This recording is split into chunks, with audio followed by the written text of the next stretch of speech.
Good morning, students. Welcome to my YouTube channel.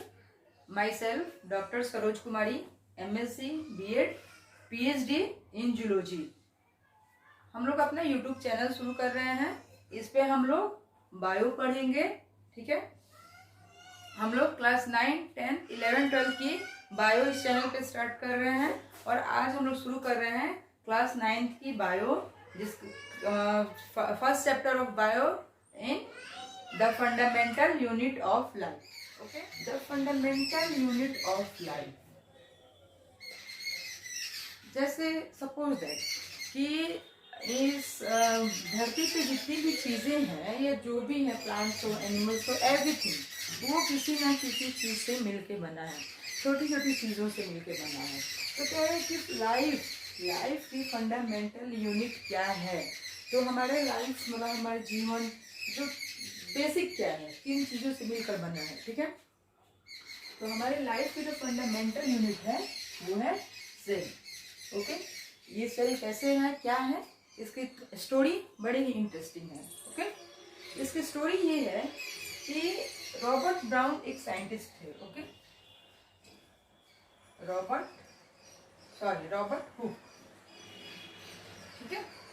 Robert Hooke एक scientist थे जिन्होंने अपने सेल्फ डिजाइन किए हुए माइक्रोस्कोप से देखा, बोतल की जो कैप होती है, कैप के अंदर एक जो कॉर्क लाइक स्ट्रक्चर लगाया हुआ होता है. जैसे आप देखें कि मेडिसिन वगैरह की बोतल में जो कैप होती है उसके ऊपर की, उसमें एक कवर लगाया होता है अंदर की तरफ. तो उस कवर में इन्होंने देखा कि छोटे छोटे कंपार्टमेंट्स बने हुए थे. ठीक है. ऐसे या ऐसे. ओके. ये छोटे छोटे उसमें कंपार्टमेंट्स बने हुए थे और इन कंपार्टमेंट्स को भी उन्होंने, और ये कंपार्टमेंट जो थे सबकी अपनी अपनी बाउंड्री थी, सबकी अपने अपने वॉल थे. ठीक है. इन कंपार्टमेंट्स को ही उन्होंने नाम दिया सेल. ठीक है. आफ्टर दैट इस सेल के अंदर दिखा कि इस सेल के बीच में छोटे छोटे डॉट्स हैं, कुछ है वो भी. तो इसको भी बाद में करके नाम दिया गया न्यूक्लियस. किसने दिया, कब दिया, वो हम आगे चर्चा करेंगे. ठीक है. तो हम लोग कह सकते हैं what is cell. The cell is the fundamental structural and functional unit of life. Cell जो है हमारे जीवन की फंक्शनल, कार्यात्मक और स्ट्रक्चरल, संरचनात्मक इकाई है. यानी कि हमारा शरीर या जितने भी लिविंग ऑर्गेनिज्म, यहाँ लाइफ से हम लोग सेंस लिविंग ऑर्गेनिज्म. ठीक है. लाइफ से सेंस हुआ सारे लिविंग ऑर्गेनिज्म, चाहे वो प्लांट्स हो, बैक्टीरिया हो, ह्यूमन बीइंग हो, फंजाई हो, जो भी हो. ठीक है. तो ये सारे जीव जो हैं किन चीजों से मिलके बने हैं, सेल से मिलके बने हुए हैं. ठीक है. तो सेल क्या है, the cell is the fundamental यानी बेसिक. ठीक है. स्ट्रक्चरल, संरचनात्मक. ठीक है, जिससे हमारे शरीर की संरचना हुई है. एंड फंक्शनल, जिससे हमारा शरीर काम करता है. तो इन सारी चीजों को क्या है सेल क्या है कि हमारे शरीर की स्ट्रक्चरल और फंक्शनल यूनिट है. माने हमारे ही शरीर की नहीं, आप कह सकते हैं all living beings, all living organism की क्या है, स्ट्रक्चरल और फंक्शनल यूनिट्स है. ठीक है. जैसे सेल क्या है, एक सेल. ठीक है. फिर ग्रुप में आ गए बहुत सारे सेल्स. ठीक है. तो एक जो है, तो इसको हम लोग सेल बोलेंगे. जब ये सेल एक ग्रुप में आ जाते हैं तो इन ग्रुप ऑफ सेल्स को क्या कहता है, टिश्यू, जो कि हमारे नेक्स्ट चैप्टर है, हम लोग नेक्स्ट चैप्टर में पढ़ेंगे.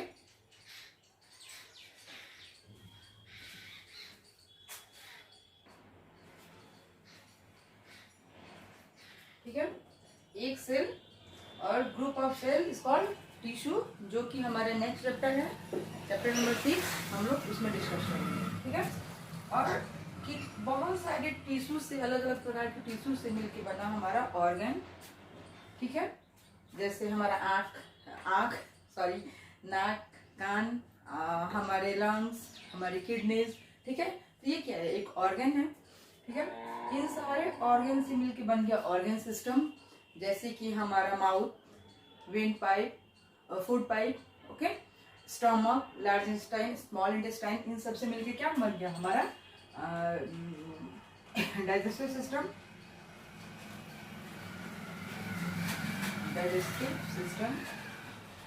ठीक है। हमारा विंड पाइप, हमारे लंग्स, हमारे ट्रैकिया, ये सारे मिलके क्या बन गए हमारे रिस्पिरेटरी सिस्टम। तो organ, group of organ is called organ system. बहुत सारे ऑर्गन सिस्टम जैसे respiratory system, digestive system, reproductive system, ये सारे सिस्टम मिलके क्या बना हमारा बॉडी बन गया, ठीक है। सबसे पहले सेल टर्म दिया किसने, ठीक है, तो सबसे पहले रॉबर्ट हुक ने सेल टर्म दिया, लेकिन इसमें ट्विस्ट ये था कि इन्होंने जो सेल टर्म दिया था वो डेड सेल था, क्योंकि इन्होंने कॉर्क के कैम्बियम में देखा था, ठीक है। इन्होंने जो देखा था वो डेड सेल था, वो बार्क ऑफ ट्री में देखा था। लेकिन 1665 में अगर पूछा जाए कि who is the discoverer of cell, तो हम लोग क्या कहेंगे रॉबर्ट हुक, क्योंकि यहाँ पे ये डिस्क्राइब नहीं किया हुआ है कि डेड सेल या लिविंग सेल, तो हम लोग क्या बोलेंगे Robert Hooke. Who discovered the cell, Robert Hooke in 1665, okay.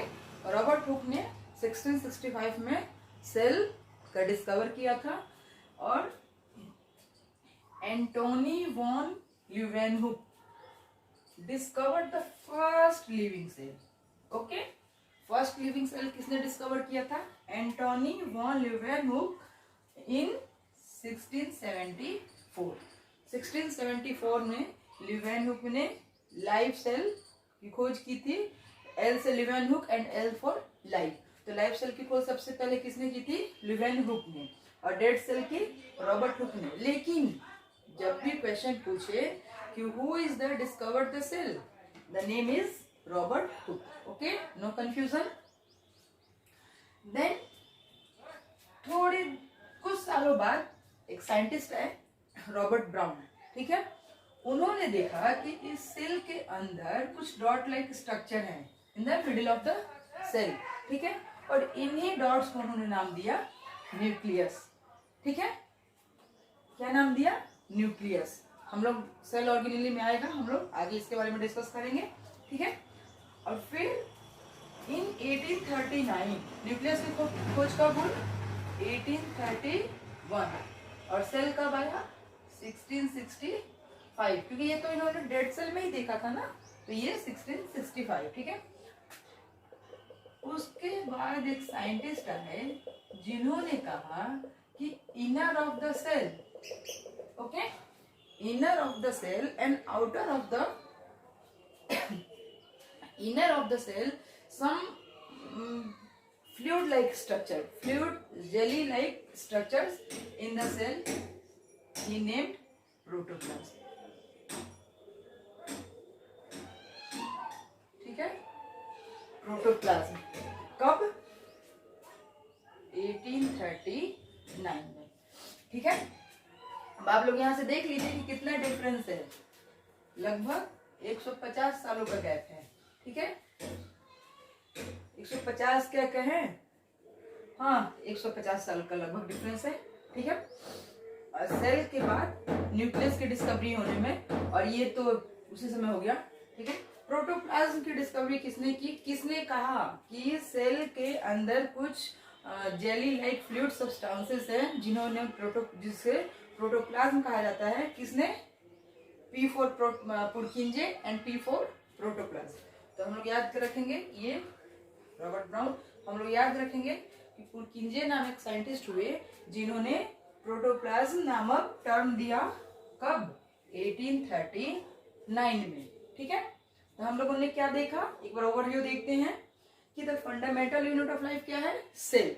तो सेल की खोज कैसे की हुई, बड़ी इंटरेस्टिंग इसकी स्टोरी है कि रॉबर्ट हुक ने एक बार कॉर्क के कैम्बियम को अपने माइक्रोस्कोप में लगाकर देखा, और उन्होंने उसमें देखा कि छोटे छोटे कंपार्टमेंट्स बने हुए हैं, ठीक है, और वो कंपार्टमेंट्स जो के हैं वो चारों तरफ से वॉल से घिरे हुए हैं। उन्हीं कंपार्टमेंट्स को उन्होंने नाम दिया सेल। सेल मीन्स, हम यहाँ देखते हैं, cell means little room, little room. जब उन्होंने इसकी खोज की तो उन्हें तो एक छोटा कमरा ही दिखाई दिया ना, उसके अंदर न्यूक्लियस प्रोटोप्लाज्म तो बाद की डिस्कवरी थी। तो सेल क्या है, लैटिन वर्ड से आया हुआ वर्ड है और जिसका मीनिंग क्या होता है, लिटिल रूम, यानी कि छोटे छोटे कमरे। ठीक है, तो सबसे पहले रॉबर्ट हुक ने सेल की डिस्कवरी की 1665 में, और किसमें देखा, डेड सेल में। कुछ कहीं कहीं किसी किसी बुक में मिल जाएगा आपको कि ओक ट्री में, ओक ट्री के जो बार्क थी, मतलब पेड़ की जो छाल थी, उसमें इन्होंने देखा कि क्या है, सेल है। ठीक है, तो सबसे पहले who discovered the cell, Robert Hooke. Leeuwenhoek discovered the first living cell. Okay, Leeuwenhoek discovered the first living cell 1674। ये सारे टर्म्स है जिसे हम लोग याद रखेंगे क्योंकि ये एग्जाम के पॉइंट ऑफ व्यू से इंपॉर्टेंट है। ठीक है, Robert Brown discovered the nucleus in 1831। Okay, and Purkinje point the term protoplasm in 1839। ठीक है, उसके बाद आई हमारी सेल थ्योरी। अब हम लोग सेल थ्योरी करेंगे डिस्कस, सेल थ्योरी। ठीक है, सेल थ्योरी क्या थी, अभी तक हम लोगों ने देखा कि सेल क्या है, सेल की खोज किसने की, वो discovered the cell, dead cell की डिस्कवरी किसने की, और लिविंग सेल की डिस्कवरी किसने की, न्यूक्लियस की डिस्कवरी किसने की, और प्रोटोप्लाज्म की डिस्कवरी किसने की। अब हम लोग देखेंगे उसके बाद आई एक सेल थ्योरी। ठीक है, एक साइंटिस्ट थे मैथियस स्लाइडेन। ठीक है, स्लाइडेन ने 1838 में, जो कि एक जर्मन बोटेनिस्ट थे, इन्होंने कहा कि जितने भी प्लांट्स हैं वो सभी सेल से बने हुए हैं। ठीक है, अब ये तो बोटेनिस्ट थे, तो बोटेनिस्ट क्या होते हैं, बॉटनी जो प्लांट का अध्ययन करते हैं। ठीक है, तो ये बोटेनिस्ट थे, तो इन्होंने कहा कि जितने भी प्लांट्स हैं, ऑल प्लांट्स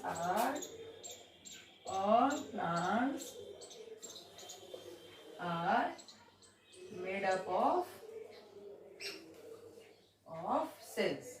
ठीक है, इन्होंने कहा कि इस धरती पर जितने भी प्लांट्स हैं वो सभी सेल से मिलके बने हैं। ठीक है, all plants are made up of cell. उसके बाद 1839 में थियोडर स्वान, जो एक ब्रिटिश जूलॉजिस्ट थे, जूलॉजिस्ट जो एनिमल्स का अध्ययन करते हैं। ठीक है, तो ये जूलॉजिस्ट थे, तो इन्होंने 1839 में ये कहा कि जितने भी एनिमल्स हैं, हम लोग किस में आते हैं, प्लांट्स में कि एनिमल्स में? अरे ऑब्वियसली हम लोग एनिमल्स में आते हैं बच्चों। तो इन्होंने कहा कि जितने भी एनिमल हैं वो सारे सेल से मिलकर बने हैं। ठीक है, तो 1838 और 39 को कंक्लूड करके स्वान एंड स्लाइडन थ्योरी आई। इन्होंने एक थ्योरी दी जिसे सेल थ्योरी नाम दिया गया। ठीक है, इनकी सेल थ्योरी परफेक्ट थी। ठीक है, इनको लगा कि इनकी सेल थ्योरी परफेक्ट है, कोई कमी नहीं है। तो 1838-39 में साइंटिस्ट हुए स्लाइडन और स्वान। स्लाइडन बोटेनिस्ट थे, तो इन्होंने कहा कि सारे प्लांट सेल से मिलके बने हैं, और स्वान जो थे वो एक ब्रिटिश जूलॉजिस्ट थे, तो इन्होंने कहा कि सारे animals, all animals are made up of cells. ठीक है, इन्होंने कहा कि सारे प्लांट्स सेल से मिलकर बने हैं, हम तो इतना ही जानते हैं। और स्वान ने क्या कहा कि जितने भी एनिमल्स हैं वो सारे सेल से मिलकर बने हैं। इवन हम लोग भी, ह्यूमन बींग्स भी, हमारी आंखों में मिलियन और ट्रिलियन सेल्स है, हमारी नाक में, हमारे कान में, हमारे हाथ में। ठीक है, तो हमारा जो ये पूरा बॉडी है वो मिलियंस और ट्रिलियंस सेल से मिलकर बना है। तो इन दोनों ने मिलकर कंबाइंड सेल थ्योरी दी, कि दोनों को मिलाकर एक सेल थ्योरी दिया गया कि all animals and plants are made up of cell. ठीक है, लेकिन इनके सेल थ्योरी में एक कमी थी। वो कमी क्या थी कि सारे सेल, इन्होंने कहा कि भाई प्लांट्स और एनिमल्स सेल से मिलकर बने हैं, वो सेल आए कहाँ से हैं पता नहीं। ठीक है, लेकिन सारे सेल्स, सारे प्लांट्स और एनिमल सेल से मिलकर बने हैं। रुडोल्फ विर्चॉव, जो कि एक्सटेंडेड सेल थ्योरी दिए 1855 में। इन्होंने क्या कहा कि भाई आप ठीक बोल रहे हो, आप गलत नहीं हो, यू आर राइट कि सारे प्लांट्स सेल से मिलकर बने हैं। ये जी आप भी सही हैं, ठीक है, यू आर ऑल्सो राइट कि जितने भी जानवर हैं वो सारे सेल से मिलकर बने हैं। 1855 में रुडोल्फ विर्चोव आए जिन्होंने एक्सटेंडेड सेल थ्योरी दी। इन्होंने कहा कि आप लोग सही हैं, आप लोग गलत नहीं हैं, लेकिन मेरा भी इसमें कुछ कंक्लूजन ऐड कीजिए। और वो कंक्लूजन क्या था? इन्होंने कहा ओमनी सेलुला ई सेलुला। तो ये ओमनी सेलुला ई सेलुला है क्या? अब आप लोग पूछो मैम आपने ये क्या बता दिया?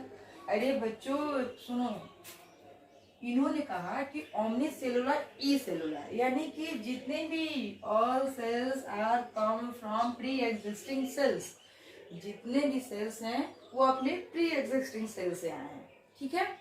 जैसे कि ये एक सेल, ठीक है, ये इससे बन गया 2 सेल, फिर इससे 2 और सेल। ये सेल कहाँ से आया? इस सेल से। ये सेल कहाँ है? इससे। ये आया होगा अलग इसके पहले के सेल से। तो इन्होंने ये किया कि all cells are come from pre existing cells and divide new cells, ठीक है। जितने भी सेल्स हैं वो अपने प्री एग्जिस्टिंग सेल्स से मिलकर आए हुए हैं और वो फर्दर डिवाइड होके नए सेल का निर्माण करते हैं, ठीक है। तो ये तीनों जो हैं सेल थ्योरी में इनका बहुत बड़ा योगदान था। और सेल थ्योरी हम क्या है 1838-39 में जर्म सान एंड स्लाइडेन 2 ऐसे बॉटनिस्ट और जूलॉजिस्ट है जिन्होंने कहा कि सारे प्लांट्स सेल से मिलके बने हैं। इन्होंने कहा कि सारे एनिमल सेल से मिलके बने हैं, लेकिन विर्चोव ने इस सेल थ्योरी को एक्सटेंडेड किया फर्दर कि नहीं जी आपका एक्सपेरिमेंट सही है, लेकिन उसमें मुझे भी कुछ जोड़ना है। उन्होंने क्या जोड़ा? ओमनी सेलुलर ई सेलुलर, मतलब कि ऑल सेल्स जो है वो अपने प्री एग्जिस्टिंग सेल से बने हुए हैं, ठीक है। Now we come to the cell number, ठीक है। सेल नंबर, सेल का नंबर कितना होता है, ठीक है, किसके बेस पे देखेंगे? Classification of organism based on the cell composition. हम लोग ऑर्गेनिज्म को, चाहे वो ह्यूमन बींग्स हो, प्लांट्स हो, एनिमल्स हो, सभी चीजों को डिवाइड करेंगे किसके आधार पे? सेल के कंपोजिशन के आधार पे। कंपोजिशन क्या मतलब कि यूनिसेलुलर या मल्टी सेलुलर, वो एक सेल से बना है या बहुत सारे सेल से बना है, ठीक है। Unicellular means organism made up of only 1 cells. Unicellular मतलब कि वैसे ऑर्गेनिज्म जो सिर्फ एक सेल से मिलके बने हैं, जैसे एमीबा, ठीक है, पैरामीशियम, ठीक है, बैक्टीरिया, ठीक है, ये सारे क्या हैं? यूनिसेलुलर है, ये सिर्फ एक सिंगल सेल से मिलके बने हैं, ठीक है। Then we count multicellular. Multicellular क्या होगा कि organism made up of more than 1 cells, वैसे ऑर्गेनिज्म जो एक से ज्यादा सेल से बने हैं उसे हम लोग क्या कहते हैं? Multi cellular. वैसे ऑर्गेनिज्म जो एक से ज्यादा सेल से बने हैं, लाइक प्लांट्स, एनिमल्स, फंजाई, ठीक है। हम लोग का शरीर भी मिलियन ट्रिलियन सेल से मिलके बना है, तो ठीक है, इसके एग्जांपल में आ जाएगा एनिमल्स, प्लांट्स, फंजाई, ठीक है। तो हम लोगों ने अभी तक क्या देखा? सेल थ्योरी किसने दिया, ठीक है, और सेल के नंबर के आधार पे कि सेल कैसा है, यूनिसेलुलर है या मल्टी सेलुलर है। एक सेल है unicellular, more than 1 cell multicellular. Unicellular के एग्जांपल्स अमीबा, पैरामीशियम, क्लाइडोमोनास, ठीक है, बैक्टीरिया। और मल्टी सेलुलर के एग्जांपल्स हो गए plants, fungi, animals, okay. Cell, ठीक है। अभी हम लोगों ने सेल के नंबर देखे थे ऑर्गेनिज्म में, ठीक है, कि सेल के नंबर के हिसाब से सेल कैसे होते हैं। तो यूनिसेलुलर, मल्टी सेलुलर, अब हम लोग उसका शेप देखेंगे, ठीक है, सेल की शेप होती कैसे है। जैसे ये देखिए, ये है स्मूथ मसल सेल्स, ठीक है। इसकी शेप कैसे होती है, स्पिंडल शेप होती है, ठीक है। ये नीचे से ऐसे होता है स्पिंडल जैसा और बीच में चपटा होता है। तो स्मूथ मसल सेल्स आरबीसी जो है ये अंदर से अंदर की तरफ धसे हुए होते हैं ये, तो इनको हम लोग क्या कहते हैं, बाइकनकेव। इनकी शेप कैसे होती है, राउंड या स्फेरिकल बाइकनकेव, ठीक है। डब्ल्यूबीसी इनकी शेप कोई फिक्स होते ही नहीं है, ये अमीबॉइड होते हैं। जैसे अमीबा की शेप फिक्स नहीं होती है वैसी तरह डब्ल्यूबीसी की शेप भी फिक्स नहीं होती है, ये इरेगुलर होते हैं, इनकी कोई शेप नहीं होती है, ठीक है। इसलिए इसको अमीबॉइड शेप भी कहा जाता है। WBC white blood cells, RBC red blood cells, ठीक है। फिर आता है हमारा नर्व सेल। ये कैसा है, ब्रांच है, इससे देखिए ब्रांचेस निकले हुए हैं, ठीक है। तो और कैसा है, इलोंगेटेड है, ये इलोंगेटेड है। तो हमारा नर्व सेल कैसा है, ब्रांच्ड एंड इलोंगेटेड। ये हो गया हमारा ओवम, ठीक है। फीमेल में पाया जाता है ओवम। इसका शेप कैसा हो गया, स्फेरिकल, ये गोलाकार है, ठीक है। फिर आता है हमारा स्पर्म सेल जो कि मेल में पाया जाता है, ठीक है। और ये कैसा होता है, थ्रेड लाइन।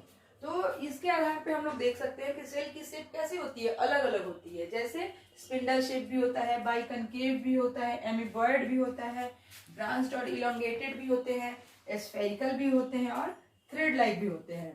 तो सेल की शेप के ये सारे सेल की शेप है, ठीक है। अब सेल की साइज और शेप के हिसाब से हम देखेंगे, ठीक है।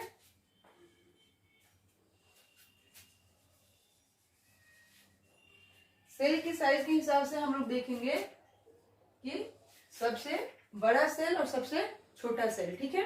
तो ओवरऑल अगर हम लोग देखें, not in human being, overall सबसे छोटी कोशिका कौन सी होती है, स्मॉलेस्ट सेल माइकोप्लाज्मा, जिसे कि हम लोग PPLO भी कहते हैं, ठीक है।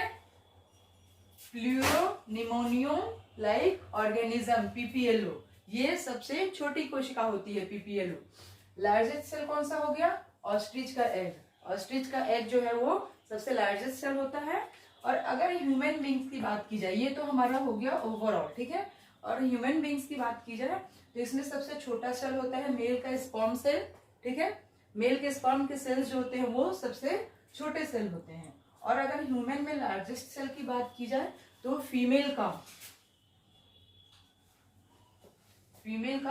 ओवम जो है वो सबसे बड़ा सेल है, ठीक है।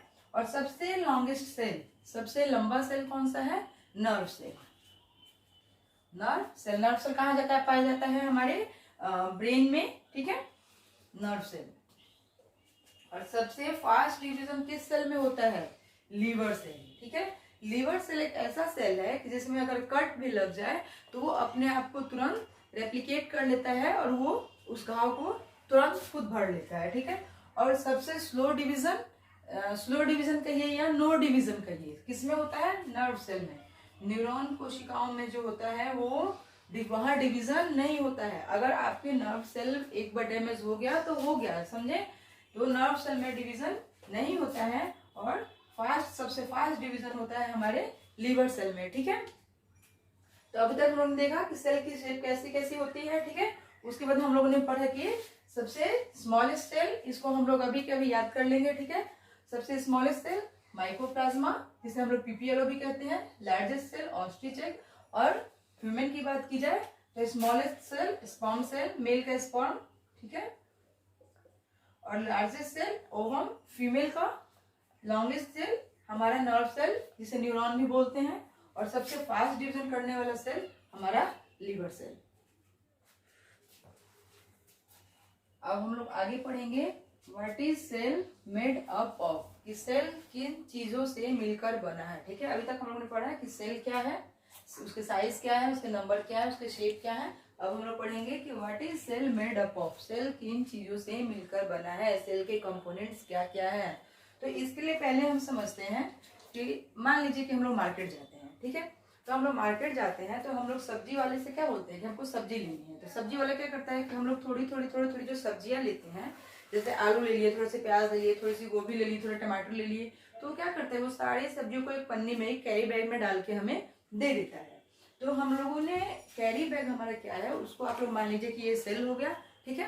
हमारा कैरी बैग जो हमारी पन्नी है वो सेल हो गई, और उसके अंदर जितने भी हमने सब्जियां रखी हुई हैं, आलू प्याज गोभी मटर जो कुछ भी है, वो सारे हमारे क्या हो गए, सेल कंटेंट्स हो गए, कंपोनेंट ऑफ सेल हो गए, ठीक है। अब पन्नी के ऊपर अगर सब्जियां हमारी ज्यादा भारी हो गई तो पन्नी के ऊपर एक और पन्नी लगा दी हमने, बोले सब्जियों से भैया इसमें एक और पन्नी दे दीजिए, एक और कैरी बैग दे दीजिए, ताकि ये फटे नहीं रास्ते में। तो ठीक है, तो वो कैरी बैग जो हमारा हुआ वो क्या हो गया, जो हमने डबल लगाया वो हमारा हो गया सेल वॉल, ठीक है। तो जैसे कि हम लोग सब्जी खरीद के एक ही पन्नी में लाए भर भर के, उसी तरह पन्नी को हम लोग मान लेते हैं कि पन्नी हमारी हो गई सेल, और उसके अंदर रखी हुई सब्जियां क्या हो गई, हमारे सेल के कंपोनेंट्स, ठीक है। तो इसमें हम सबसे पहले देखेंगे प्लाज्मा मेम्ब्रेन, ठीक है। प्लाज्मा मेम्ब्रेन या जिसे हम सेल मेम्ब्रेन भी कहते हैं, ठीक है। तो यह मैं बताती हूँ आपको, ये हो गया हमारा सेल, ठीक है। और इसकी ये आउटर लेयर हो गई हमारी प्लाज्मा मेम्ब्रेन, प्लाज्मा मेम्ब्रेन, ठीक है। अब प्लाज्मा मेम्ब्रेन का क्या काम है, ये क्या है, outer covering of the cell. हमारा जो सेल है, जब हमने जो सब्जियां खरीदी उसके बाहर जिस पन्नी में रखा उसी को हम लोग क्या बोल दिए, सेल, ठीक है। तो ये क्या है, outer covering of the cell. Cell की आउटर कवरिंग को हम लोग क्या कहते हैं, सेल मेम्ब्रेन या प्लाज्मा मेम्ब्रेन, ठीक है। इसका काम क्या है, इट परमिट्स द एग्जिट, बाहर जाना और अंदर आना, क्या चीज का, कुछ सेलेक्टिवली चीजों का, सारे मटेरियल्स का नहीं कि जिसको मन करे घुस जाओ जिसको मन करे निकल जाओ, ऐसा नहीं है, ठीक है। ये परमिट्स एग्जिट और एंट्री करता है सेलेक्टिवली मटेरियल्स का, जो कि हम आगे जब प्लाज्मा मेम्ब्रेन पढ़ेंगे उसमें ब्रीफली डिस्क्राइब करके मैं आपको बताऊंगी, ठीक है। तो ये आउटर लेयर हो गया प्लाज्मा मेम्ब्रेन। इस प्लाज्मा मेम्ब्रेन के बाहर एक और लेयर पाई जाती है, जो हम लोगों ने डबल पॉलिथीन लगाया सब्जी में अपने कि भाई डबल पॉलिथीन दे दो भैया वरना पॉलिथीन फट जाएगी। तो ये क्या हो गया हमारा सेल वॉल, सेल वॉल, ठीक है। सेल वॉल कहाँ पाया जाता है, ये only plant cell, cell wall हमारा सिर्फ प्लांट सेल में ही पाया जाता है, ठीक है। It's present only plant cell, ठीक है। और ये आउटर कवरिंग है किसकी, प्लाज्मा मेम्ब्रेन की आउटर कवरिंग है, ये प्लाज्मा मेम्ब्रेन के बाहर पाया जाता है, ठीक है। इसके बाद आता है हमारा न्यूक्लियस, ठीक है। न्यूक्लियस फिक्स नहीं है कि बीच में ही रहेगा, न्यूक्लियस यहाँ भी हो सकता है, यहाँ भी हो सकता है, यहाँ भी हो सकता है, न्यूक्लियस कहीं हो सकता है, कोई फिक्स उसका जगह नहीं है कि अकॉर्डिंग टू ऑर्गेनिज्म होता है वो कि किस ऑर्गेनिज्म में न्यूक्लियस कहाँ है, ठीक है। तो ये हो गया हमारा न्यूक्लियस। ये क्या है, न्यूक्लियस हमारा डबल लेयर मेम्ब्रेन है, न्यूक्लियस जो क्या है हमारा डबल लेयर मेम्ब्रेन है, ठीक है। और इस डबल लेयर मेम्ब्रेन में ऐसे पोर्स पाए जाते हैं, जो कि जब हम न्यूक्लियस पढ़ेंगे उस समय ब्रीफली पढ़ेंगे, ठीक है। तो हमारा ये हो गया न्यूक्लियस, ठीक है। Nucleus has double layer membrane और ट्रांसफर ऑफ जेनेटिक मटेरियल, इसके अंदर क्या पाए जाते हैं, जेनेटिक मटेरियल पाए जाते हैं, ठीक है। जिसे हम लोग क्या कहते हैं, क्रोमैटिन, क्रोमैटिन, ठीक है। इसके बारे में भी हम लोग ब्रीफली जब न्यूक्लियस पढ़ेंगे तब पढ़ेंगे। मैं ये आपको एक ओवरऑल समझा रही हूँ कि सेल के कंपोनेंट्स कौन कौन से होते हैं, ठीक है। उसके बाद आता है हमारा साइटोप्लाज्म। साइटोप्लाज्म क्या है, न्यूक्लियस के अंदर, सॉरी न्यूक्लियस के बाहर और सेल के अंदर, ठीक है। न्यूक्लियस के बाहर और प्लाज्मा मेम्ब्रेन के अंदर एक फ्लूइड जेली लाइक सब्सटेंस पाया जाता है, जिसे हम लोग क्या कहते हैं, साइटोप्लाज्म, ठीक है। इसे हम लोग कहते हैं साइटोप्लाज्म। अब साइटोप्लाज्म और प्रोटोप्लाज्म में कंफ्यूज नहीं होना है, क्योंकि मैंने पहले ही बताया है कि प्रोटोप्लाज्म क्या है, प्रोटोप्लाज्म क्या है, साइटोप्लाज्म न्यूक्लियस के अंदर भी कुछ फ्लूइड जेली लाइक स्ट्रक्चर होता है जिसे हम लोग कहते हैं न्यूक्लियोप्लाज्म। ये हम लोग पढ़ेंगे आगे न्यूक्लियोप्लाज्म। ठीक है, ये हम लोग आगे पढ़ेंगे। तो साइटोप्लाज्म क्या हुआ, प्लाज्मा मेम्ब्रेन के अंदर और न्यूक्लियस के बाहर फ्लूइड लाइक जेली सब्सटेंस मिलता है जिसे हम लोग साइटोप्लाज्म कहते हैं। और न्यूक्लियस के अंदर जो हमारी फ्लूइड जेली लाइक सब्सटेंस होता है उसे हम लोग न्यूक्लियोप्लाज्म कहते हैं। और न्यूक्लियोप्लाज्म और साइटोप्लाज्म दोनों को एक साथ मिला के क्या कहते हैं, प्रोटोप्लाज्म कहते हैं। ये मैंने आपको शुरू में ही बता दिया है। ठीक है, और प्रोटोप्लाज्म की डिस्कवरी किसने की, पुरकिंजे। पी फॉर प्रोटोप्लाज्म और पी फॉर पुरकिंजे। ओके, देखिए ये हो गया हमारा पहला। उसके बाद हमारा आता है सेल ऑर्गेनेल्स। ठीक है, ये तो हमारी कवरिंग की बात हो गई, बाहर बाहर बाहर बाहर ऐसे घूम रहा है। ठीक है, अब ये हो गए हमारे ऑर्गेनेल्स। अब हम लोग ऑर्गेनेल्स में क्या आ गए, दीज आर स्पेशलाइज्ड मेम्ब्रेन। ये क्या होते हैं, स्पेशलाइज्ड मेम्ब्रेन बाउंड पार्ट्स होते हैं। कहाँ, present in the cytoplasm, not in nucleoplasm. Okay, cytoplasm, confuse नहीं होना है, न्यूक्लियोप्लाज्म, साइटोप्लाज्म एंड प्रोटोप्लाज्म में। ठीक है, तो सेल ऑर्गेनेल्स कहाँ पाए जाते हैं, प्रोटोप्लाज्म में पाए जाते हैं। जैसे ये देखिए,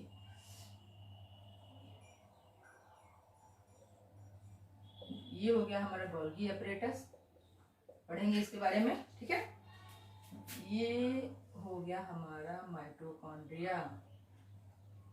ठीक है, ये हो गया हमारा माइटोकॉन्ड्रिया। ठीक है, इसी में ये हो गया हमारा लाइसोसोम, लाइसोसोम। ठीक है, ये हो गया वैक्यूल। ठीक है, इसके ऊपर हो गए राइबोसोम। ये हम लोग पढ़ेंगे सब आगे चल के। ठीक है, तो अब हम लोग पहले क्या था हमारा, प्लाज्मा मेम्ब्रेन। प्लाज्मा मेम्ब्रेन या cell membrane both are same. ठीक है, ये क्या था, outer covering of the cell. Figure में बताया मैंने आपको, permits the exit and entry of selectively materials. क्या करता है कि सेल के अंदर और बाहर चीजों का एग्जिट और एंट्री कंट्रोल करता है, सेलेक्टिवली चीजों का, सभी चीजों का नहीं। ठीक है, उसके बाद देन हमारा आता है cell wall, rigid outer covering laying outside the plasma membrane. Plasma membrane के बाहर जो ये मैंने ब्लैक कलर से शो किया है, ये क्या है हमारा सेल वॉल। ठीक है, ये कहाँ पाया जाता है, ओनली इन प्लांट्स। उसके बाद आता है हमारा न्यूक्लियस। न्यूक्लियस क्या है, nucleus is double layer nuclear membrane. Nucleus के पास हमारा ये डबल लेयर, ये जो है हमारा डबल लेयर मेम्ब्रेन है ना, डबल लेयर। ठीक है, double layer membrane, transfer of genetic material. Nucleus का क्या काम है, जेनेटिक मटेरियल को ट्रांसफर करता है। हमारा डीएनए कहाँ पाया जाता है, इसी न्यूक्लियस के अंदर डीएनए पाया जाता है। ठीक है, देन हमारा आता है साइटोप्लाज्म। साइटोप्लाज्म क्या है, fluid content inside the plasma membrane and outside the nucleus. बताया मैंने आपको यहाँ कि ये हमारे प्लाज्मा मेम्ब्रेन के अंदर और न्यूक्लियस के बाहर जो फ्लूइड लाइक सब्सटेंस होता है वो हो गया हमारा साइटोप्लाज्म। और देन हमारा सेल ऑर्गेनेल्स आता है। सेल ऑर्गेनेल्स कहाँ पाया जाता है, साइटोप्लाज्म में या प्रोटोप्लाज्म में, साइटोप्लाज्म में। साइटोप्लाज्म क्या है, सेल के अंदर, प्लाज्मा मेम्ब्रेन के अंदर और न्यूक्लियस के बाहर के स्ट्रक्चर को हम लोग साइटोप्लाज्म कहते हैं। और उसी साइटोप्लाज्म में हमारा पाया जाता है, क्या पाया जाता है, लाइसोसोम, माइटोकॉन्ड्रिया। ठीक है, गोल्गी अपरेटस। ठीक है, इसमें हमारा हो गया राइबोसोम। ये सभी हम लोग पढ़ेंगे आगे। ठीक है, अब हम लोग फर्स्ट पढ़ेंगे कंपोनेंट सेल का, cell wall and its composition. ठीक है, सेल वॉल क्या है, प्लाज्मा मेम्ब्रेन की आउटर लेयर को हम लोग सेल वॉल कहते हैं। ठीक है, सेल वॉल। ओके, हम लोग सेल वॉल के बारे में पढ़ेंगे। सेल वॉल क्या करता है कि non living and rigid structure है, ठीक है। ये याद रखेंगे कि प्लाज्मा मेम्ब्रेन जो है वो लिविंग स्ट्रक्चर है, ठीक है, और सेल वॉल जो है वो नॉन लिविंग और रिजिड स्ट्रक्चर है, ठीक है।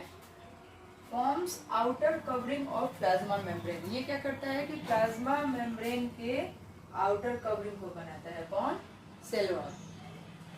Provide shapes to cell, cell को क्या करता है?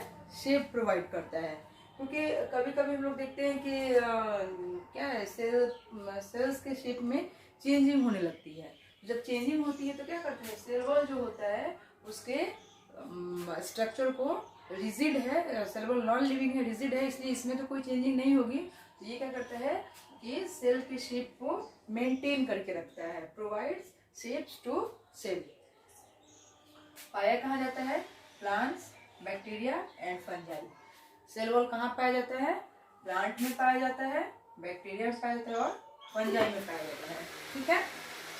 नेक्स्ट कंपोनेंट है प्लाज्मा मेम्ब्रेन या सेल मेम्ब्रेन।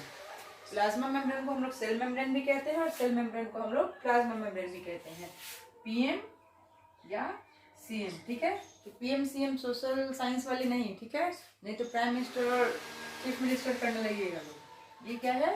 बायो का पीएम सीएम है, यानी पीएम फॉर प्लाज्मा मेम्ब्रेन और CM for sale membrane. Plasma membrane flexible होता है, क्यों? क्योंकि ये लिविंग है। It's made up of proteins and lipids, ठीक है। प्लाज्मा मेम्ब्रेन ये क्या है? सेल वॉल रिजिड है, फ्लेक्सिबल नहीं है, ये नॉन लिविंग है। प्लाज्मा मेम्ब्रेन लिविंग है और फ्लेक्सिबल है, ठीक है। बना किस चीज का होता है? PM is made up of proteins and lipids. Plasma membrane proteins और लिपिड्स की बनी होती है। कि कौन सा lipids? Phospholipids.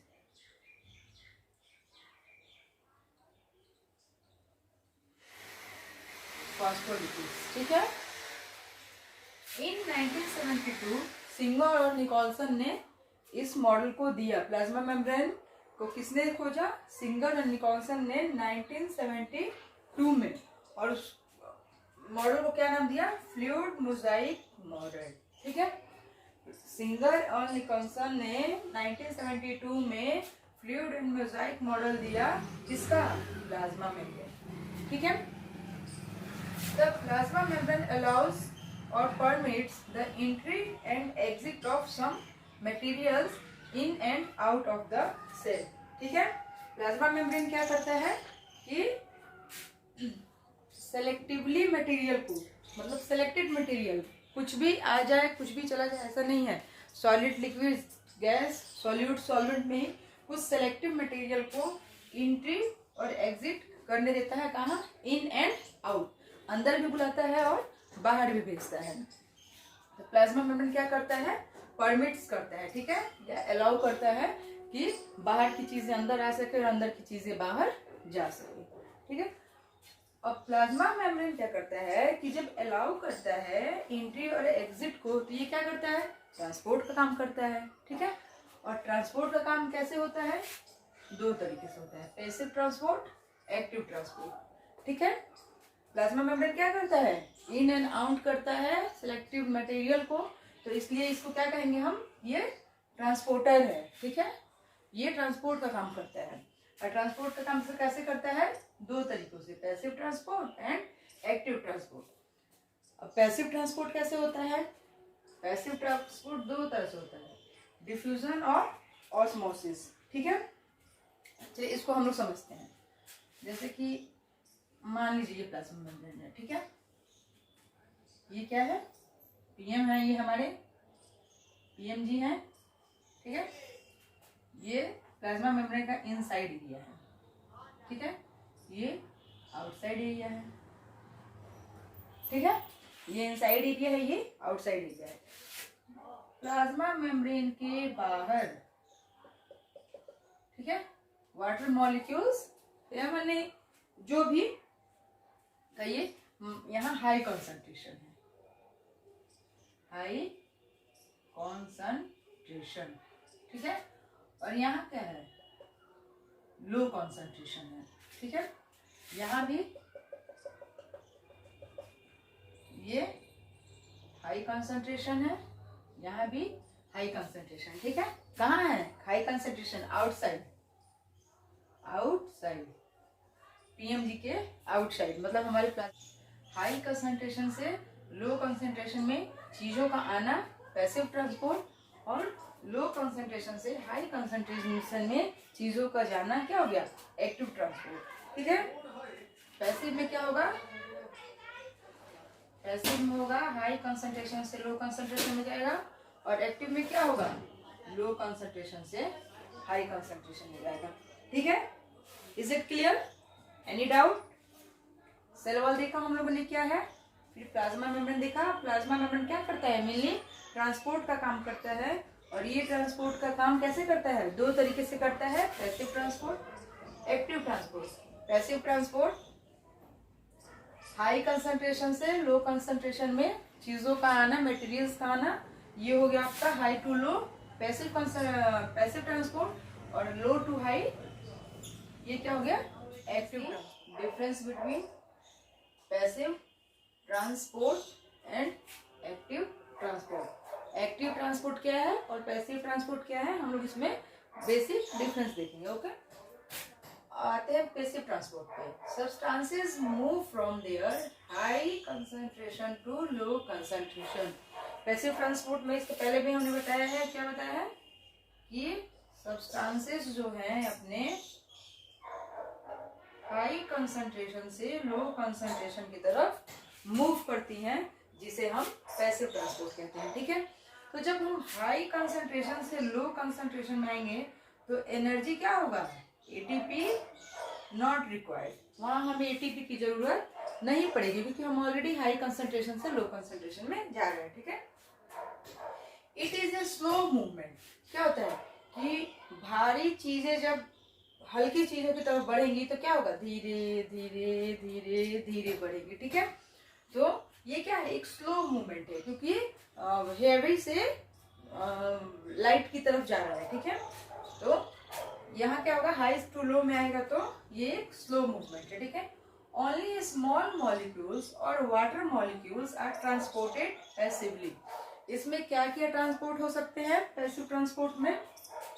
Only small molecules, large molecules passive transport में ट्रांसपोर्ट नहीं हो सकते हैं, उसके लिए हमें एक्टिव ट्रांसपोर्ट की जरूरत पड़ेगी, ठीक है।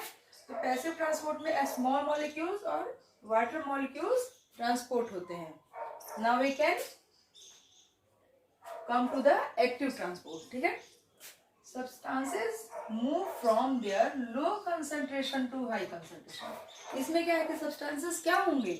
अपने लो कंसंट्रेशन से, जैसे ये हमारा कंसंट्रेशन लो है इनसाइड, ये क्या है?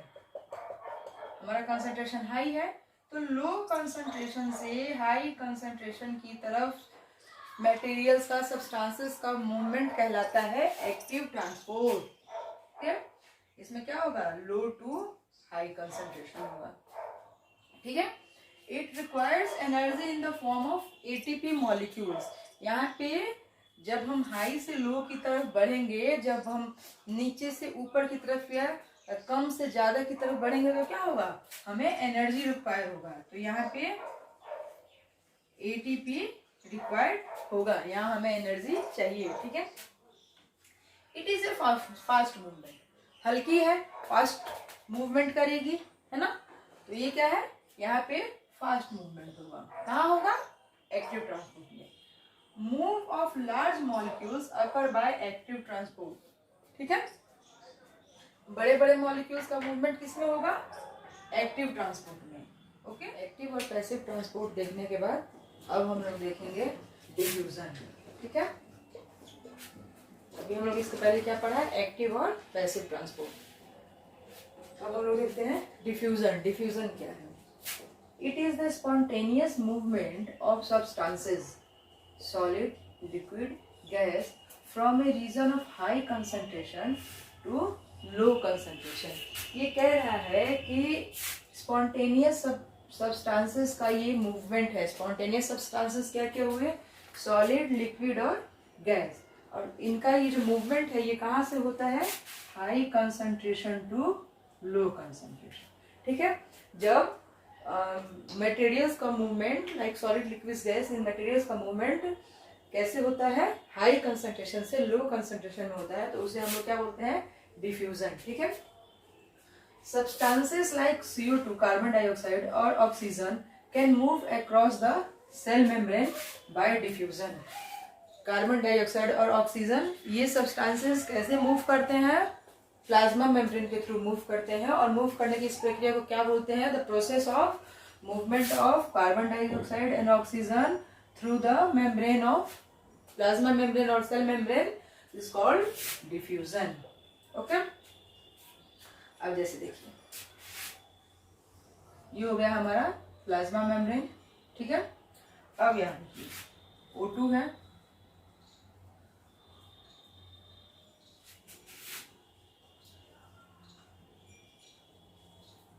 अब ठीक है। अब बाहर क्या है, ऑक्सीजन की मात्रा ज्यादा है, और अंदर क्या है, आउटसाइड मोर ऑक्सीजन, इनसाइड लेस ऑक्सीजन। ठीक है। तो ये बाहर क्या है, हाई कंसंट्रेशन है, अंदर क्या है, लो कंसंट्रेशन है। ठीक है। तो इस हाई कंसंट्रेशन से इस लो कंसंट्रेशन के अंदर ऑक्सीजन या कार्बन डाइऑक्साइड O2 या CO2 इन चीजों का मूवमेंट क्या कहलाता है, बाय डिफ्यूजन। डिफ्यूजन कहलाता है। अब डिफ्यूजन जरूरी नहीं है कि बाहर से ही अंदर हो या अंदर से ही बाहर हो। डिफ्यूजन अंडर द सेल भी हो सकता है, जैसे ये है ग्लूकोज, कैपिटल G से डिनोट करते हैं। ठीक है। ये सब क्या है, ग्लूकोज है। यहाँ ग्लूकोज का कंसंट्रेशन हाई है। ठीक है। यहाँ देखिए यहाँ क्या है, ग्लूकोज का कंसंट्रेशन लो है। तो जब हाई कंसंट्रेशन से लो कंसंट्रेशन में सब्सटेंसेस का मूवमेंट होगा तो ये भी डिफ्यूजन ही हुआ। ठीक है। ये भी डिफ्यूजन हुआ और ये भी डिफ्यूजन हुआ। Okay. Both are diffusion. High concentration से लो कंसंट्रेशन में सब्सटेंसेस का movement in between cells, okay, in outer of cells, बाहर से अंदर है या अंदर से अंदर ट्रांसफर हो, ये ट्रांसपोर्ट करें, दोनों प्रक्रिया डिफ्यूजन है। ओके।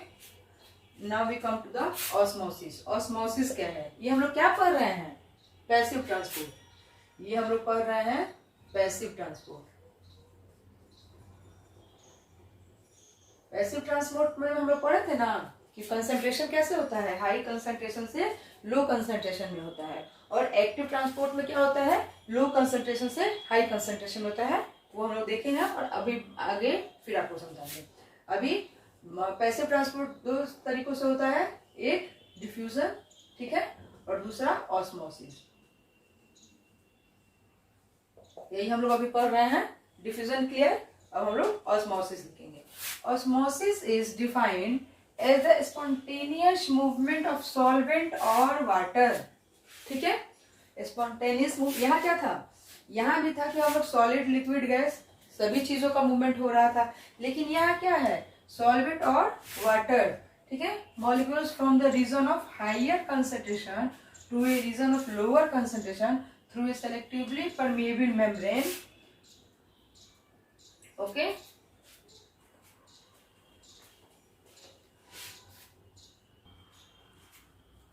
ये भी क्या है, पैसिव ट्रांसपोर्ट ही होता है, हाई कंसंट्रेशन से लो कंसंट्रेशन।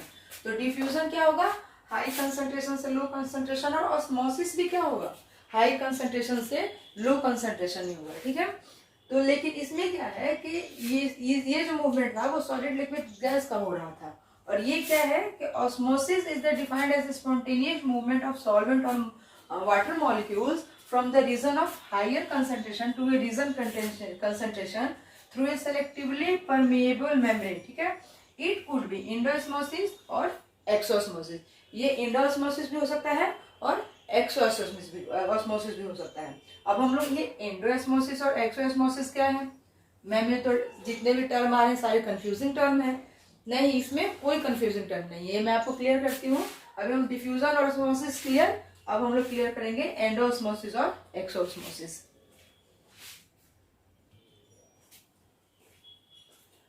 अब हम लोग देखते हैं एंडोस्मोसिस। ठीक है, एंडोस्मोसिस किसके पार्ट्स है? ऑस्मोसिस के, एंडोस्मोसिस और एक्सोस्मोसिस। एंडोस्मोसिस में क्या होता है बच्चों?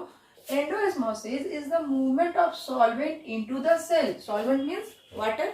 ये क्या है कि एंडोस्मोसिस, एंडो मतलब अंदर आना और एक्सो मतलब बाहर जाना। तो endosmosis is the movement of solvent into the cell. Cell के अंदर सॉल्वेंट का मूवमेंट एंडोस्मोसिस कहलाता है। ठीक है, और एक्सोस्मोसिस नाम से ही, एक्सो मतलब एग्जिट बाहर जाना और ये एंट्री अंदर आना। ठीक है, तो एक्सोस्मोसिस हो गया। Exosmosis is the movement of solvent outside the cell. ये आउटसाइड जाएगा और ये इनटू द सेल आएगा। ठीक है, एंडो मीन्स अंदर आना, एक्सो मीन्स बाहर जाना। Endosmosis is the movement of solvent into the cell and exosmosis is the movement of solvent outside the cell. ठीक है, जैसे मैं आपको यहाँ समझाती हूँ। ये हो गया हमारा सेल। ठीक है, ये हो गया हमारा प्लाज्मा मेम्ब्रेन। ठीक है, प्लाज्मा मेम्ब्रेन। ठीक, अब यहाँ क्या है? वाटर की यहाँ क्या है? कंसंट्रेशन हाई है और अंदर क्या है? लो है। तो ये जब, ठीक है, ये सॉल्वेंट मतलब ये वाटर जो है हाई से लो में जब जाएगा तो इसे इंडो कहेंगे, इंडोस्मोसिस। ठीक है, और ये क्या है? अंदर हाई है, बाहर लो में जा रहा है, तो ये क्या है? बाहर जा रहा है। ठीक है, तो इसे हम लोग क्या कहेंगे? एक्सोस्मोसिस। अब देखिए, जब बाहर से अंदर आएगा तो हमारा सेल क्या होगा? यहाँ हम सेल की बात कर रहे हैं। जब बाहर से अंदर आएगा तो हमारा सेल स्वेल हो जाएगा, फूल जाएगा, है ना? तो जब बाहर से अंदर आएगा तो यहाँ सेल क्या होगा? स्वेल हो जाएगा, सेल स्वेल हो जाएगा। और यहाँ जब अंदर से बाहर जाएगा तो यहाँ सेल क्या होगा? श्रिंक हो जाएगा। यहाँ पे सेल श्रिंक हो जाएगा। ठीक है, तो एंडोस्मोसिस हुआ कि सॉल्वेंट का बाहर से अंदर आना, और एक्सोस्मोसिस हो गया सॉल्वेंट का बाहर से अंदर से बाहर जाना। और जब बाहर से अंदर आएगा तो सेल स्वेल कर जाएगा। और ये हमारा हो गया एंडोस्मोसिस और ये एक्सोस्मोसिस। एंडोस्मोसिस में क्या होगा? सेल स्वेल अप हो जाएगा यानी कि फूल जाएगा, और एक्सोस्मोसिस में सेल क्या होगा? श्रिंक हो जाएगा यानी कि पिचक जाएगा। जब इसके अंदर के वाटर मॉलिक्यूल्स निकल के बाहर चले जाएंगे तो सेल क्या हो जाएगा? श्रिंक हो जाएगा, पिचक जाएगा। ठीक है, अब सेल के स्वेलिंग होने और श्रिंक होने के प्रक्रिया में तीन चीजें आती हैं, जैसे हाइपरटोनिक, हाइपोटोनिक, आइसोटोनिक। ठीक है, हाइपरटोनिक क्या है? हाइपरटोनिक है कि मोर सॉल्यूट लेस सॉल्वेंट। किसके सेंस में? सेल के सेंस में। ठीक है, हाइपोटोनिक क्या है? More solute less solvent. Hyper मतलब, हाइपर मतलब नहीं, मतलब जब कोई गुस्सा होता है तो बोलते हैं ज्यादा हाइपर नहीं हूँ, डाउन डाउन डाउन, ज्यादा हाइपर मतलब हाइपर हाइपर हाइपर मतलब बहुत ज्यादा गुस्सा होना। ठीक है, तो हाइपर मतलब बहुत ज्यादा। ठीक है, more solute less solvent. Solvent water as compare to the cell. Cell के कंपैरिजन में जब वाटर का क्या होता है? क्वांटिटी ज्यादा हो जाए। ठीक है, हाइपोटोनिक लेस सॉल्यूट मोर सॉल्वेंट। जब सॉल्यूट की मात्रा कम हो और सॉल्वेंट की मात्रा ज्यादा हो, किसमें? As compare to the cell. ठीक है, और आइसोटोनिक हो गया कि same solute and solvent concentration. Solute और सॉल्वेंट दोनों का कंसंट्रेशन इक्वल हो। ठीक है, चलिए इसको हम आपको यहाँ समझाते हैं। ये हो गई हमारी सेल। ठीक है, ये देखिए यहाँ क्या है? कंसंट्रेशन लो है, ये हमारा कंसंट्रेशन हाई है। ठीक है, तो हाई कंसंट्रेशन से जब लो कंसंट्रेशन में जाएगा, ठीक है, तो क्या होगा? एक्सोस्मोसिस। एक्सोस्मोसिस क्या कहाँ हो रहा है? जब हाई से लो में जा रहा है, जब सेल के अंदर से बाहर जा रहा है तो एक्सोस्मोसिस। और जब एक्सोस्मोसिस होगा तो क्या होगा? जब अंदर से बाहर जाएगा तो सेल क्या हो जाएगा? श्रिंक कर जाएगा। तो सेल श्रिंक की प्रक्रिया कहाँ होती है? हाइपरटोनिक में, ठीक है। अब आते हैं हाइपोटोनिक। ये हमारा हो गया सेल, ये कंसंट्रेशन लो है, बाहर क्या है, कंसंट्रेशन हाई है, ठीक है। तो हाई कंसंट्रेशन से लो कंसंट्रेशन में अंदर आ रहा है, यानी कि एंडोस्मोसिस, ठीक है, एंडोऑस्मोसिस। हाई से लो में यानी बाहर से अंदर आ रहा है तो एंडोस्मोसिस। और जब एंडोस्मोसिस होगा तो क्या होगा, सेल स्वेल अप हो जाएगा, सेल स्वेल, सेल क्या होगा, स्वेल हो जाएगा, ठीक है। अब आते हैं आइसोटोनिक में।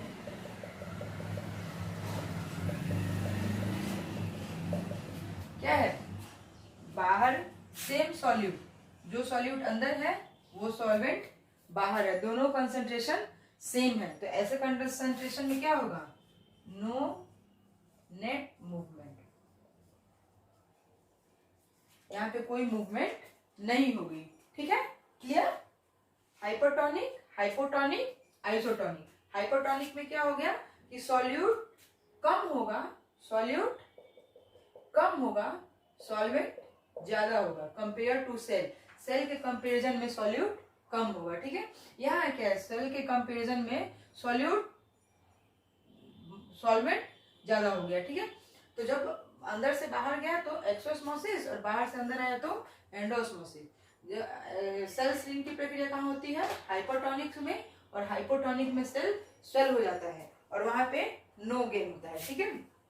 हम लोग इसको याद कैसे रखेंगे, हाइपर, ठीक है, हाइपर, हाइपर में क्या होगा, श्रिंक होगा, हाइपर में क्या हो जाएगा, श्रिंक हो जाएगा, यहाँ भी आए यहाँ भी आए, तो हाइपर में क्या होगा, सेल श्रिंक हो जाएगा, और हाइपो में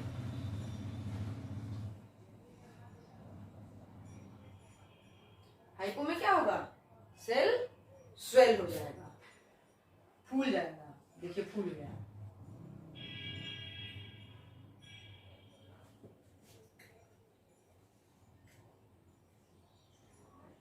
स्वेल स्वेल हो गया, ठीक है। एनी डाउट, हाइपरटोनिक, हाइपोटोनिक और आइसोटोनिक में any doubt, no doubt. Endosmosis, exosmosis clear, both are clear, okay. अब एक टर्म आता है प्लाज्मोलाइसिस। प्लाज्मोलाइसिस, प्लाज्मोलाइसिस क्या है, श्रिंकेज ऑफ प्रोटोप्लाज्म, श्रिंकेज, देखिए यहाँ ये हो गया सेल, ठीक है, ये हो गया प्लाज्मा मेम्ब्रेन, और इसके बाहर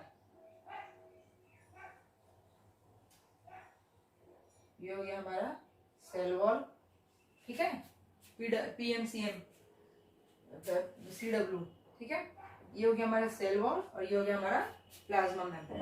तो ये प्लाज्मा मेम्ब्रेन को जब इस एक सेल को जब हम हाइपरटोनिक सॉल्यूशन में रखेंगे, नॉट हाइपोटोनिक, हाइपरटोनिक, ठीक है, तो हाइपरटोनिक सॉल्यूशन में रखेंगे तो ये हमारा न्यूक्लियस हो गया, ये माइटोकॉन्ड्रिया हो गया, ये लाइसोसोम हो गया, ये गोल्गी हो गया, ठीक है, ये सारे प्रोटोप्लाज्म हो गए, ठीक है। तो कह रहा है कि shrinkage of protoplasm, shrinkage of protoplasm living content of the cell, living content यानी कि प्लाज्मा मेम्ब्रेन तक क्या है, लिविंग कंटेंट है, और cell wall non living content है। तो ये कह रहा है कि प्लाज्मा मेम्ब्रेन के अंदर जब away from the cell wall, जब सेल वॉल से अंदर की तरफ जाते हैं, देखिए अब इसको इस फिगर से समझते हैं, ठीक है,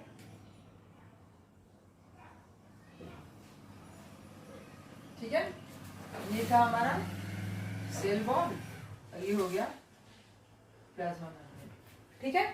तो कह रहा है कि जब प्लाज्मा मेम्ब्रेन, ये प्रोटोप्लाज्म इसके अंदर भरा हुआ है, away from cell wall, cell wall से दूर हटते हैं यानी कि श्रिंक करते हैं, जब सेल को हाइपरटोनिक सॉल्यूशन में रखेंगे तो क्या होगा, सेल श्रिंक होगा, तो श्रिंक होगा तो ये जो है ये नॉन लिविंग है, ठीक है, सेल वॉल क्या है, नॉन लिविंग कंटेंट है, तो नॉन लिविंग तो श्रिंक नहीं ना करेगा, वो तो नॉन लिविंग है। लिविंग कंटेंट श्रिंक करेगा। लिविंग कंटेंट ऑफ सेल क्या हुआ, प्रोटोप्लाज्म और इसके अंदर जितने भी सब्सटेंसेस है वो, ठीक है, जितने भी ऑर्गेनेलीज हैं, तो ये श्रिंक करेगा। तो ये श्रिंक करने की प्रक्रिया को क्या कहा जाता है, प्लाज्मोलाइसिस, ठीक है। जैसे हाइपोटोनिक सॉल्यूशन में रखे तो पहले ऐसा था, फिर धीरे धीरे सॉल्यूशन का असर हुआ तो ऐसा हो गया। नेक्स्ट एक और फिगर में आपको समझाते हैं।